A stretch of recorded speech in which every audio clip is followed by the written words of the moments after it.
Welcome to the After Show, hosted by yours truly, CC Cowan, and the guys on the couch. This is the show where we give it to you raw and real about your favorite mainstream TV and reality TV shows, your favorite actors, and how much we either love them or hate them. Well, we're also going to be giving you our opinions on some industry news as well, and trust me, no topic is off limits. Tonight, we're going to be talking about Tyler Perry's If Loving You Is Wrong, Season 2, Episode 9. Are you ready? Let me introduce you to the guys on the couch. Guy number 2, say hello to the people. Hey everybody, guy number 2, I'm cracking the whip and I'm shooting from the hip. Guy number 3, introduce yourself. Hey, guy number 3, I'm here, waiting, ready, talk. I love it. You guys, it's going to be juicy tonight. We're going to get right into it. Let's go.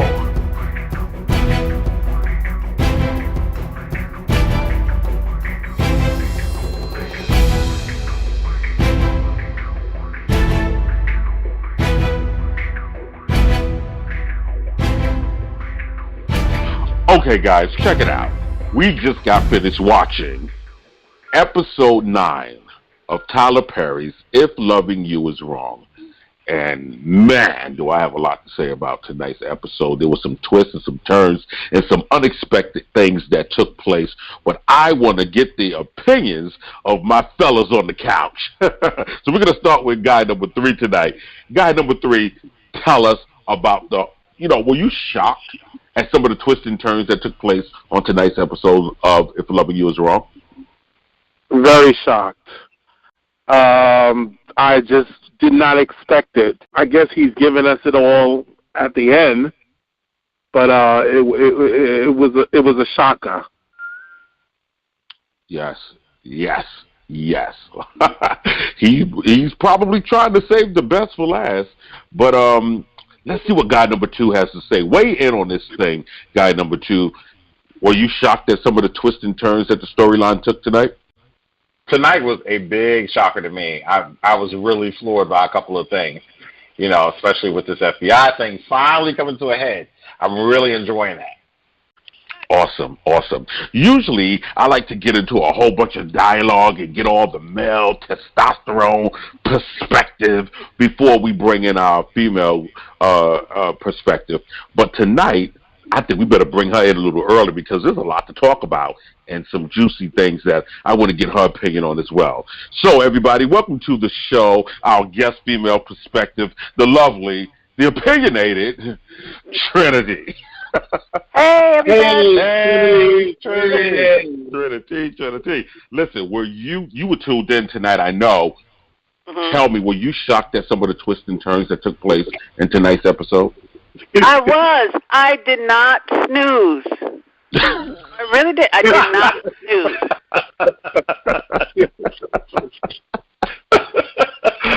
I love it. So let's get down. Let's talk about some of the twists and turns that actually took place tonight because I didn't know what to expect. I was hoping. I had fish sandwich in hand, guys.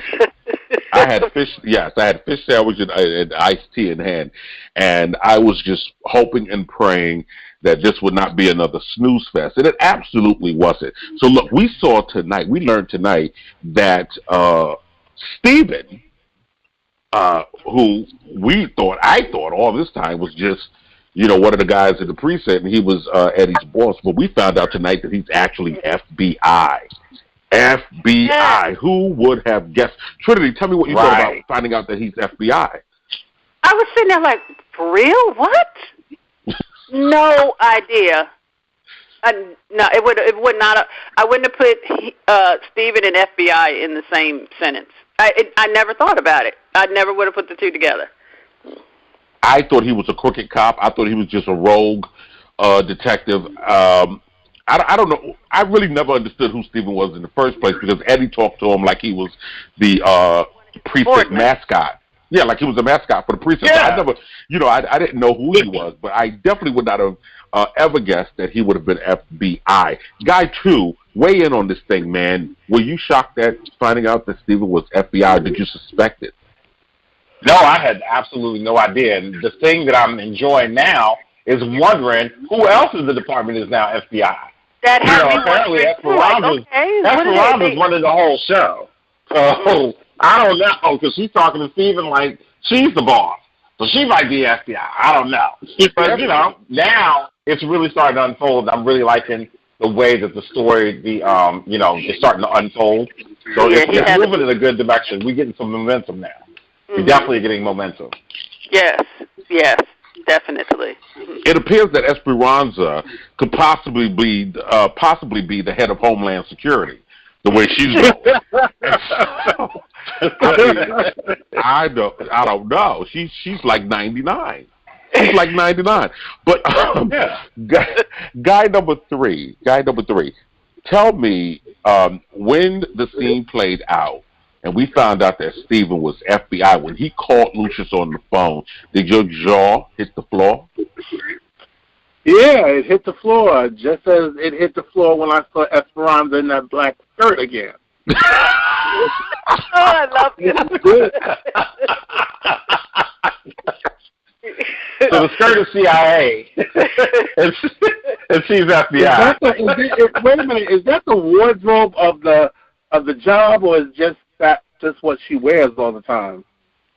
That's a uniform, don't they? They all kind of wear the same blouse and maybe switch up the skirt, don't they? I mean, that's what I've seen. Yeah, now you got me second guessing what I've seen.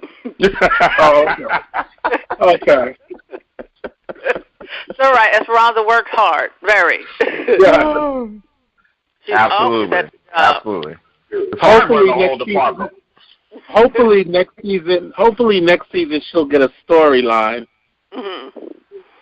I hope that she gets a storyline because when the show first started last season, I actually did not like. I mean, I liked her. I didn't have any grievance with Esperanza. I actually liked her, and that whole dynamic between her and Eddie, and her and the drug dealer. My favorite guy. Yeah, I could deal with her then, but then she got really, really redundant with her dialogue with Eddie, the back and forth, and it got really old. And I think the reason that we pay so much attention to her uniform / birthday suit / celebratory outfit / Sunday's best is because she doesn't have a storyline, and now she's running the precinct. That thing is running the precinct. Somebody's got to do it. She's Inspector Gadget. And I want to see her do more. It's too much of these long conversations and the primping, posing and saundering and lilacking through the precinct. It's back and forth in these 6-inch heels. It's too much. Yeah. Doesn't she have a daughter? She has a child, right? Yes, she does. That's the daughter with Eddie. Yeah, she has a daughter by Eddie. Oh, they're at her house right now. We haven't seen the children in how many episodes? Yeah. We haven't seen the children in how many episodes? So, probably about 2. They'll be coming through soon, hopefully. Freddy's got him. Yeah. Freddy's got him. It's Nightmare on Elm Street. People are being killed next door. People are being, babies are being snatched. Freddy's got him. 1, 2, Freddy's coming for you. 3, 4, Eddie's at the door. Speaking of Eddie at the door, what about our girl from should be on Too Close to Home? What about her? We didn't talk about her. Marcy. Not Marcy. Not Marcy. The other one. Alex. No, the other one. Oh, Alex. Alex is still in the hitching a ride from whomever, but she's with the cop, and out of her he's out of his jurisdiction, and sitting in the middle of the road. She's trying real hard to get to her baby. It's been I don't know how many episodes, and she still hasn't gotten to him. So I'm just gonna say this, and I don't know. I don't care who hears it or what they think of it. if that baby was a pure white baby, she'd have found that baby already. But because she's part black, she's taking her time. Be there. I'm gonna be there. I just need some tears from her. I really need some tears. I think she left the tears at home. Yeah, she ran off so quick. She left the tears in the house. Yeah. So, I don't know. I need to see Daytime.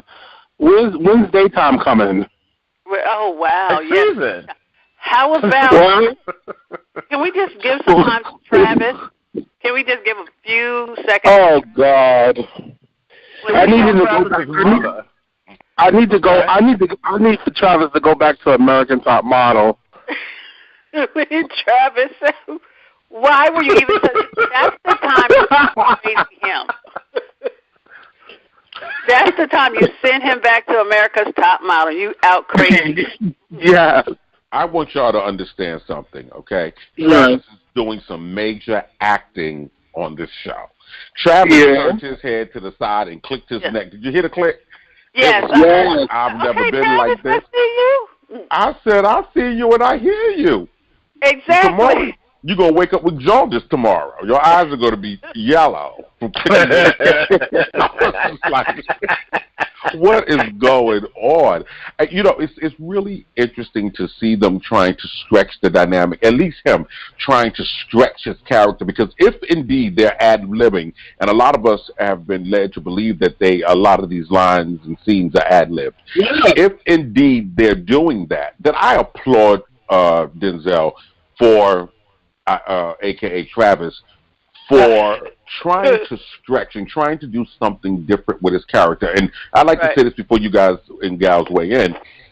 It's really difficult for a really good-looking person to make his core audience, who really is into him or her because they're good-looking, believe that they're crazy.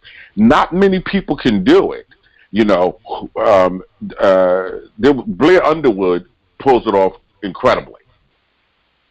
Yeah, he does an incredible job. And I believe that Idris Elba did a great job in the movie he did with Taraji. I thought he was a cuckoo bird in that movie. Oh, yeah. So, As long as the audience is convinced, right? Absolutely. That's the whole thing. Travis is definitely sliding into, he's sliding into insanity. Yeah. And he's got to think he's at least knocked on the door. He's staying on the steps. Yeah, anybody I see you with, I'm going to kill him. Really? Wow. Really? Wow. And I think Kelly could have definitely taken advantage. She could have definitely taken advantage of that right there and started just really screaming, screaming out the house. Leave him in. Who was going to come and save her if she started screaming? Who was going to do anything? It took the police 130 days to get to the house where they found out they were dead bodies. Yeah, I was getting ready to say we're still waiting for the cops, aren't we? And nobody's going next door. Right. And where the hell is Fawn at? Who? Fawn? Oh, the girlfriend. Oh, yeah, where the hell is she?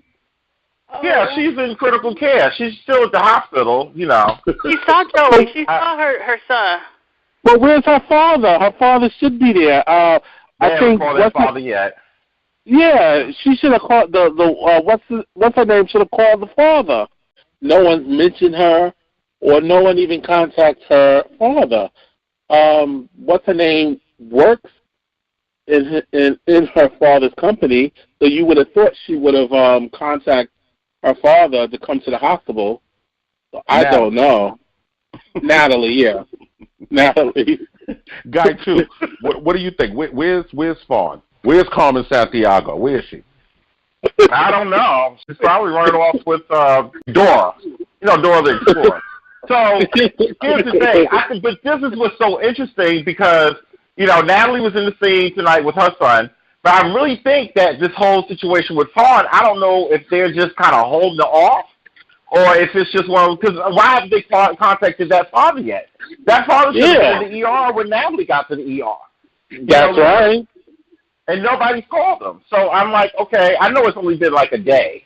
But still, I mean, it's been hours now. Joey's come out of surgery. Did Fawn have to have surgery? Was she over in the broom closet over here? I'm trying to figure out what's going on because, I know you have insurance. They kind of kick you to the curb. But, Fawn's father should have some money. He owns a hamburger joint. And like I said, now we should have called at least by now. Maybe I don't know. Weird. Maybe he's too busy still working at the hamburger joint. Nah, that father's somewhere probably on a cruise ship or something. We don't know. I don't know. He's trying. Yeah, I so much so I forgot about her. I did. I forgot about her. After seeing Joey after so long, and you begin to wonder, like, okay, is he in the room? Wait a minute, is that really Joey? And then when you see him and his mother begins to talk to him, Fawn never even entered the picture. Just at all. She never even entered. She needs to do a big re-entry. Like, she needs to be as dramatic as she was in the prior scenes. Did y'all realize she was also recast? She was recast. Oh. Really? Yeah, that wasn't the original. That wasn't the original actress. Did you notice? I didn't from the beginning. No, that one got by me. I didn't notice that because she was so insignificant. And as far as I'm concerned, I really don't care what Fawn is. I do understand that Dad should have been called. But as far as I'm concerned, if she's going to make a grand reappearance, she needs to come in the hospital like Carrie and start setting things on fire. We need to see fire hoses flying off the wall, and people being washed away by rushing water through fire hoses. And I need to see doors slamming and windows bursting because nobody called my dad. Yeah, I need all the drama to come up, all of it. It's ridiculous. All the drama. Mm-hmm. I think that Daddy needs to come to the hospital when he finds out I will come in there like Blade. Yeah. I will come in there like the Blade trilogy. Yeah. I will be cutting heads off. Baby, I will be killing vampires, zombies, doctors, or Napolis. Whoever is in the past. Whoever's in the past, that's who gets it. Everybody. So look, guys, I want to talk to you about something that really troubled me about tonight's episode. Because I started to get a little mad. I almost threw my fish sandwich at my screen. But this fish sandwich was good, guys. I had fish sandwich and hand lemonade. It was the worst. Chocolate chip cookies on the side. Listen. Ghetto. Did you say ghetto? Yes. I have a 6-figure income. I'm far from ghetto. Okay. Just let me correct you there. But listen, guys, and I'll get you for that later. Listen, guys. Now, Marcy had passed out on last week's episode. She passed out in front of her car. Yes. Mm-hmm. Yeah, so we were waiting to find out why she passed out, right? Right. Move in a little closer because I have a question. Okay. Let's move in a little closer. Everybody move in a little closer. Okay. Yeah. Okay. What the hell was going on with Lucian when he saw her lying out on the ground and he was on the phone with Kelly and he walked over like she was a candy wrapper on the street? Oh, hold on for a minute. I said, you see your friend laying on the ground and you walk over like she's a candy wrapper? That's what I said, Lucian. You know her. What's the problem? You know. Wait a minute. Your reaction should be way different. Way different. Maybe whatever that pill was that he gave Natalie, he took one too, because he was really delayed. I don't know. What kind of Eddie was giving it to him in that hospital. Eddie was giving it to him when they were staying in that lobby, so he probably popped that extra pill. So Natalie's on a pill, he's on a pill. The girl Fawn is in the broom closet. It's a lot going on. Peter's over there somewhere on the 2nd or 3rd floor. We don't know where he is. It's just a lot. Don't forget the mother. Mm-hmm. Yeah, and the mother. Yeah. Like, yeah. We haven't seen the mother. Well, yeah, we did see the mother last episode before they took a break, but yep. And Eddie smacking her up in the face. Yeah. Yeah. What's that all about? I am waiting for somebody.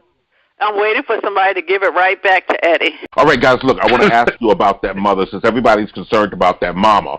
And we're talking about Randall's mama. Yeah. Randall's mama, Wilma Flintstone.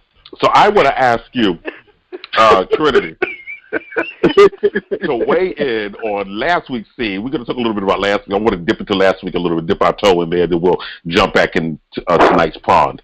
Last week, she laid in the hospital bed and she allowed Eddie to slap her repeatedly, and this thing didn't blink. This thing didn't blink or bruise. So I would tell me your opinion about that scene, Trinity. I really thought she was comatose because it's just a natural reaction for somebody to move, jerk, or do something. So she played that scene exceptionally well. Yes, she did. She played that scene exceptionally. I mean, kudos to her for that. Naturally, again, unless you're comatose, you're going to move. You're going to do something. And she didn't, but she remembers. So she might have something in her purse, which she hasn't gotten yet. But she might have something in her purse for Eddie too, because she remembers the smack. She related to Marcy, so you know. So, guy number 2, let me ask you: would you have been able to lay there while this guy slapped you in the face repeatedly? Yeah, not knowing it's Eddie, because I would have grabbed his wrist and it would have been blow to blow. We would have traded places. He would have been laying in that bed, and I would have been beating him down. Because I'm like, what are you slapping this woman? You lost your mind?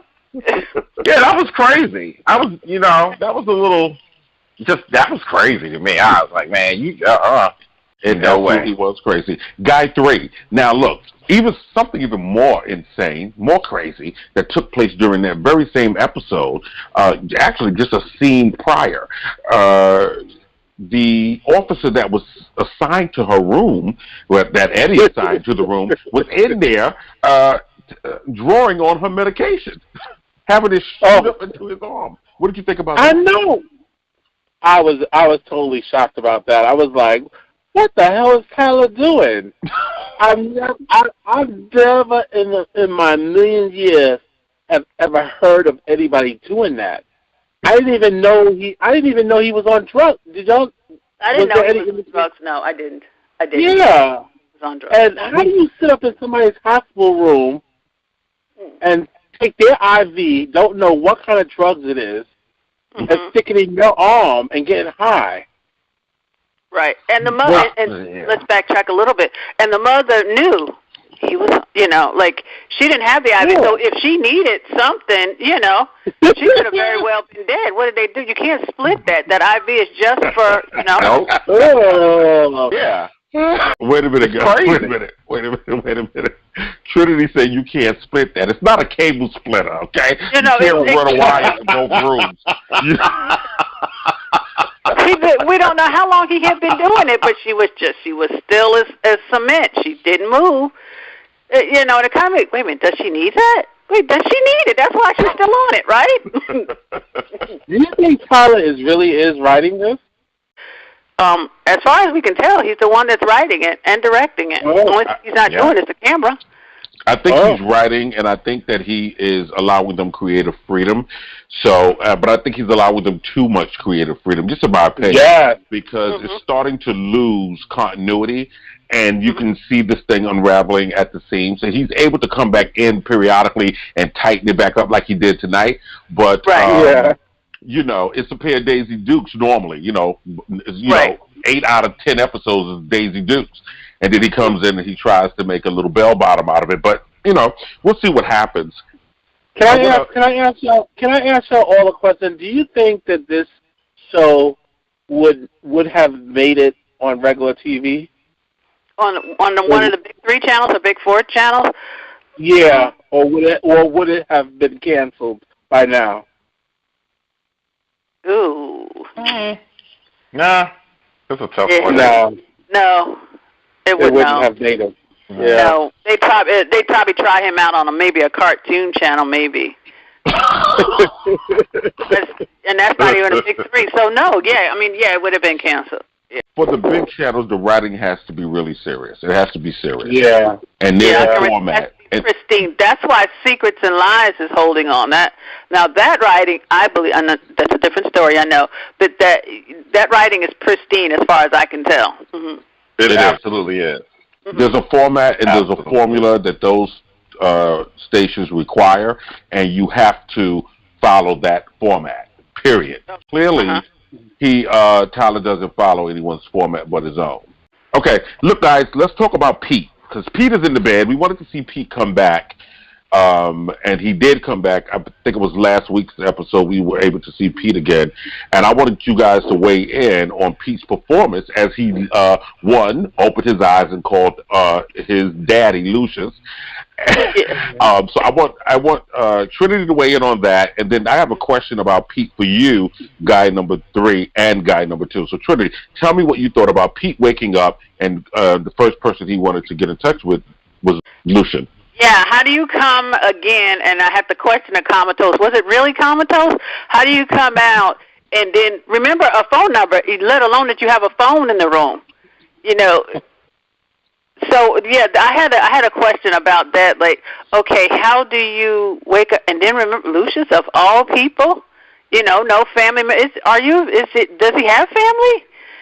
You know, why didn't you just I don't know, scream for the nurse or something? But yeah, Lucius and his number, and then Lucius picked up the phone. It was an unknown call.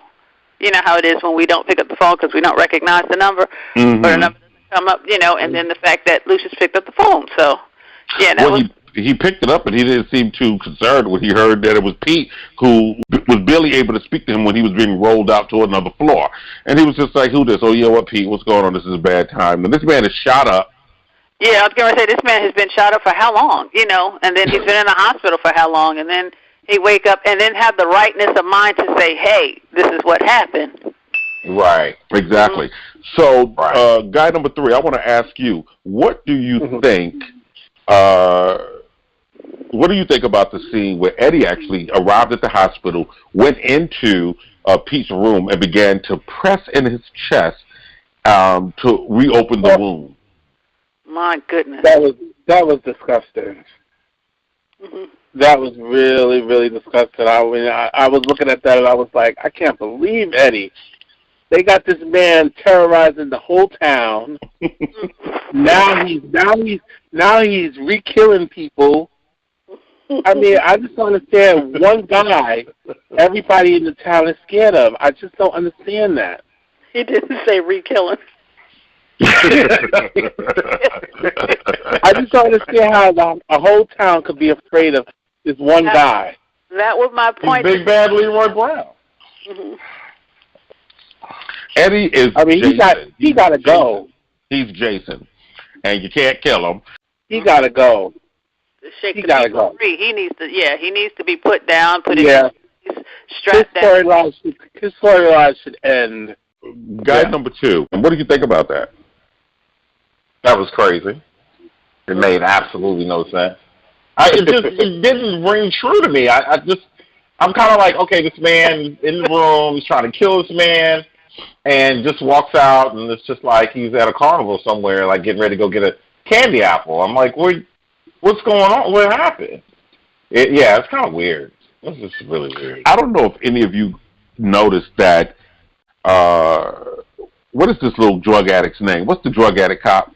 Unfortunately, he doesn't have a hand, does he? His hand has been chopped off. Is that right? Yeah, crab claw. What's his name? Okay. What's his name? Oh my God! I guess he's not that important. That's why we don't remember. Yeah, okay, right. We just call him. We don't remember. We got to remember his name. Get it some kind of way. Hook. They had left hook guard in the mama. Then they had left hook guard in Pete. And it's really, it's bad narrative to have this guy moving about the hospital like that. And I don't know why they would put the same cop that was with you when you got shot up and did not help you on detail to guard you in a hospital. Right. It's bad writing. They were partners. They were, yep. Mm-hmm. Yeah, that was bad writing. And then we don't know if he's gay or straight. No, we know. No, we know. We know. I think we know. We know he's a fruit and a loop because he's over there messing with. He got really turned on by that drug dealer, and I believe guy number 3. That's your favorite character on the show. What is that drug dealer's name? Is it Julius? Yep. That's my dude. Really? That's my dude. I didn't know Julius. So wouldn't that make Julius a switch hitter? He would. Wait a minute. He'll just do whatever. Me and Julius is Twitter. Me and Julius is Twitter partners. Oh wow. We tweet a lot. Look at Julius. I'm like, okay, wait a minute now. I never expected that. George was dating Esperanza at first. Yes, he was. Yeah, that was a very good. That would have been a good story if they would have continued with it, but they didn't. I mean, yeah, that's why I said there's so many different loose ends.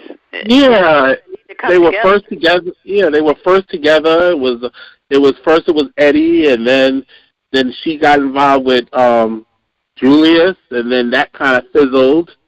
We didn't see that no more. Then it jumped to this other stuff. Then it jumped to Julius' father, and then Tilda. Where the hell is Tilda? My God, she needs to be back. We loved her. I tweeted her the other day, and she said, "Oh well, you just have to keep watching. Yeah, the best is yet to come." What? She's gonna be the last show? She's gonna come in at the last show and just shoot up everybody? I think what happens... It'll be well-deserved, but yeah.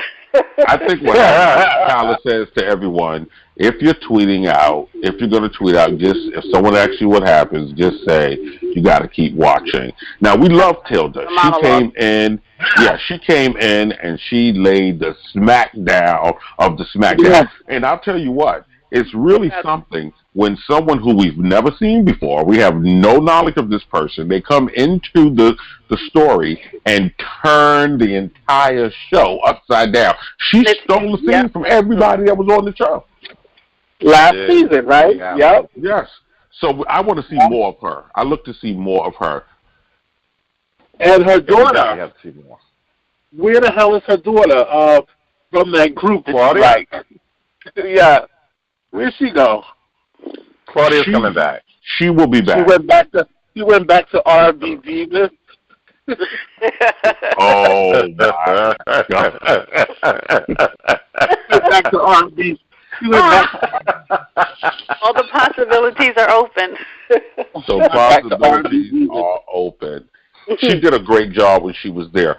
What I am concerned about as well is that this young man, Cowan, who was killed out there, that it doesn't appear that the family has been notified. I thought that he was a great part of the show, a great character on the show. So for Tyler to take him off, okay, that's your creative right to do. But now, who's the outside antagonist now? Like, I don't see. They have to kill off Joey. They have to kill Joey. And what did you guys think of the way Joey looked in the hospital thing? He looked like Herman Munster. I thought it was a different guy. Guy, to weigh in on that. What did you think about Joey in the hospital? It was him, definitely. But I get the makeup piece and trying to make him look like he was really wounded, but I just didn't get that from all that gunfire. I thought he just really got hit one time. So I'm not really sure why he was all bruised and battered looking. Unless, if his vital organs got hit, and now he's experiencing some swelling of some sort. But I'm not getting that look. I don't know what that's all about. That's kind of weird. Trinity, weigh in on that. What did you think of Joey's his look? I was glad to see Joey. First of all, first and foremost, I was glad to see Joey, and I was glad his mother got to see him. Aside from that, the makeup job was well, but like he said, it was only one or two gunshots. Like, unless they went for his vital organs, and that really is the result of, medication, then, yeah, that's not something I expected. Guy 3? Mm-hmm. Well, to me, it didn't even look like him. It looked like another actor. Mm-hmm. He looked bigger, and, it just didn't look like him, but I didn't get it either. I thought it was a bit much. He looked like a zombie. You know what? I agree with you because when I saw it, I said, that doesn't look like the same guy to me. It looked like a different guy because Joey had very dark black hair, shiny hair, and this guy's hair was curly and brown, and then he was bigger. It was theater makeup, and he looked like a zombie from Night of the Living Dead. Yeah. And I'm waiting to see what they do. Yeah. Well, maybe somebody needs to tweet them and find out. Well, why don't we appoint you the tweeter, since you talk to Julius? And no, but you're a Joey fan, so I'm not much of a Joey fan. So, but you are. I'm definitely not a Joey fan. I think you were. No, they killed off my people. They killed off one of my people. Quan. And I'm a Marcy fan, Heather Hemmons. I'm a Marcy fan all the way, 100%. And I love Brad. Everybody else can kind of, I was a Kelly fan until they just started. I don't know what they were doing with Kelly. Oh, let's talk about Kelly and Travis showing up in Kelly's house. Let's talk about that. That's what I was saying. When you out crazy him. So, what do you mean out crazy, Trinity? You're walking in your house and all of a sudden it's dark and then you look up and somebody's in there that you didn't let in. That's when you go insane. You actually really start screaming. What is he going to do with a woman that's screaming and throwing stuff? Whatever you can get your hand on, just screaming and start throwing stuff. Wow. It might take the police a little while to get there, but he won't be in the house either because he's going to be chasing after her. She was cornered in the kitchen, and she couldn't really go anywhere because he had her, like she was backed up against the counter, wasn't she? Oh, I was getting ready to say, I thought it was by the broom closet. Okay, maybe it was the counter. Okay. So look, this is what I thought, guys. When Travis popped out of nowhere like Candyman and showed us inside Kelly's kitchen, I thought, like, wow, this guy is really crazy. He has lost it. But I think you have to be a little bit more mindful and a little sharper and a little quicker because we're living in a time where you have to think quickly. Right, I thought that Kelly should have just went along with it and said, oh, baby, please, you know what, I'm not mad anymore, but could you stop acting like a nut and, we'll talk tomorrow. Just stop it. Just kind of pacify him. Tried to blend it in a little bit, but it didn't. I don't know that it worked out too well. Yeah, because she was acting afraid. You can't act afraid. Yeah. You can't act afraid. Like, he was looking at her and saying, go ahead, after you. She should have, hit him on the arm and said, stop playing around and just come on. I got to go watch these kids. And go home and I'll call you tomorrow at 12. And you better answer. Something like that just kind of throw him off. You know what I mean? If he's crazy, then you play crazy too. But play crazy enough to, cause him to be a little bit more passive and less aggressive. Okay, disarm him. Okay. Yeah, disarm him and let that thing go. She was about to hit him with a bat. She would have lost because she wouldn't have been able to do anything. Oh, look, guys. Guy 2, you got to weigh in on this. You have to weigh in on this. That thing took her outside and said, are you going to see that guy tomorrow? Old boy? You going to see him? Whoa. Now, y'all know what he did with old boy, right? Creepiest thing. He killed him. He snuck in that bathroom and he killed him. Because, when you leave, that's how it left off the last season. Right. But now that he said this, it directly implicates him in the fact that he killed that dude. And I don't know I guess he must have buried the body in the backyard because he just told Kelly that he was in the backyard and he snuck in through Justice's window, which is really weird again. But, he killed him. He killed that dude because it was confirmed when he said, I'll kill you if I see you with anybody else. Exactly. And so she said, oh, he moved. And he was like, oh, he moved? Like, oh, you read the note. Oh. Very Norman Bates. I got to remember Norman Bates. Yeah, that was Norman Bates. That was real Norman Bates. I was like, whoa. So, look, guy 3. So, we suspect that Travis has killed Ramsey. Okay, and I think you and I and maybe Kwanzaa Girl, we had tweeted about that. I think I had made mention to it on Twitter last season because we were trying to figure out if someone was in that bathroom when he went into the bathroom. Do you recall Ramsey being in the shower last season? I think he was. Mm-hmm. I want to say he was, too. I think he was. Yeah, I think he was in the shower, and possibly he did kill him. They're going to find Ramsey in that house, in that bathtub, in that shower. Because I don't think Travis would have even buried him. I think Travis went in that house, went in the bathroom, killed Ramsey, stabbed him up in the shower, and they're going to find him dead. I think eventually you're going to smell rotting in the neighborhood. Well, when they move in. Oh yeah, when Natalie and them move in. Yeah. Wow. Wouldn't that be incredible? Yes, it for sure. Yeah, but now they're going to be at the hospital so long, you know, they're going to be there for another 3 years. So, you know, the body will be fully decayed. And, yeah, it's going to be really sad when they do find them, though. Yeah, that's going to be really bad. Maybe they can get a forensics person to come on the show, and then they can do that whole segment.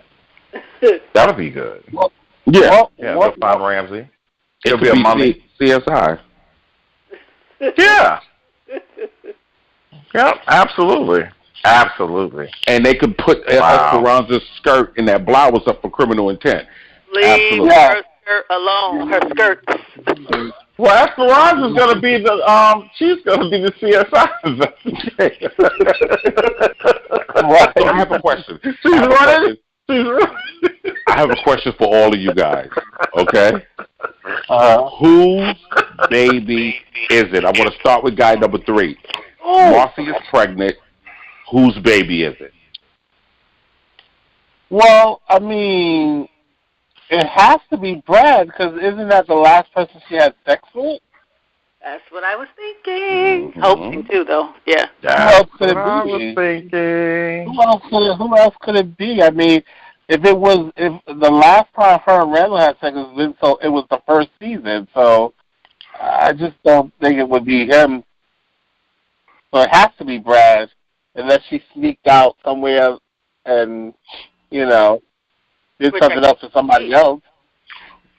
Well, we don't know how far along she is, and because these days are like 1,000 years on this show, we don't know when the last time it is that she's had sex with her husband, because they've been fighting for what seems to be 4, 5, 6, 9 months, over 9 months, and yet it's only been dark twice. So, guy number 2, whose baby is it? It's got to be Brad. I mean, come on. Mm-hmm. Now, unless she did sneak out of the house and maybe sleep with somebody in her new apartment complex or something like that, maybe. Mm-hmm. But yeah, it's got to be Brad's baby. I mean, come on, Brad's baby. Trinity, whose baby is it? It's Brad's. I'm going to go with that. Definitely, it's Brad's. Okay, so you all agree that it's Brad's baby, even though the way that this show was presented to us is that Marcy was unable to have children. Right. Right. But I think she really relaxed with Brad, and I think maybe she was just caught up with, you know, her husband. I mean, maybe with time then, too, you know. With Tyler would make it be Randall's. You never know. You never know. I mean, he could. He probably could. Like you said, you know, it's only been like 2 days and 3 seasons. Yeah. So. Yeah. So I'm hoping that the baby is Brad's as well. And then we'd have white baby, black baby gate, and it would be incredible. Yep. But we need to have Alex's baby needs to be killed off the show. We need to get rid of that baby. Well, that might just happen now. Look at it. They finna go to the lake, aren't they? Yeah, they're going to throw that baby in the lake. The lake, the pond, somewhere it's going. Yeah. Yes. Oh, so part 1 of Baby Gate is going to be over. That baby's going to be drowned and gone. Okay, so look, before we wrap this thing up, I have another question for you guys very quickly. Okay, so look, Andrew is sitting on the side of the road in the dark, out of his jurisdiction, with Alex in the car. Mm-hmm. And so we know, we saw in the upcoming preview for next week's episode that Eddie is on the way. And Eddie is going to pull out his gun and perhaps shoot to kill Andrew. Do you think Andrew is going to die? Or do you think Andrew will get wounded and kill Eddie? Guy number 3, weigh in. Okay. Wow, that would be a great twist. And finally end Eddie and his craziness. I'm riding on that. That would be nice. That would be awesome, wouldn't it? Guy number 2, weigh in. That would. That definitely would be good. I would love to see that. I would love to see that. That would be good. Okay. And Trinity, weigh in. Yes, that would be awesome. I mean, yeah, that would be what I was looking for in a sense. Like, I was looking for somebody to chump it, but he's going to pull his gun on the wrong person, and we don't know. This one might be the wrong person. I definitely think it is. And you know, Tyler would kill anybody, and we see that on each show, right? Right. He'll kill anybody. He has it, has not. He'll kill people like this, people, fan favorites and everything. So he did it. And he can do anything. That's why he's, that's why he's all over the place. Mr. C, we got to talk about the has, We got to talk about who? The has and has nots. We never talk about them.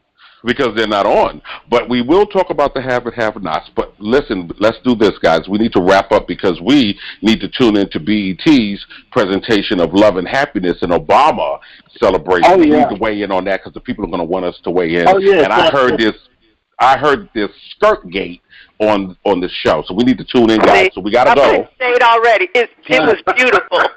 Exactly. So listen, we got to go. You guys in Radio Land, thank you for tuning in and listening. We'll be back to tell you all about Love and Happiness, the Obama celebration. Stay tuned.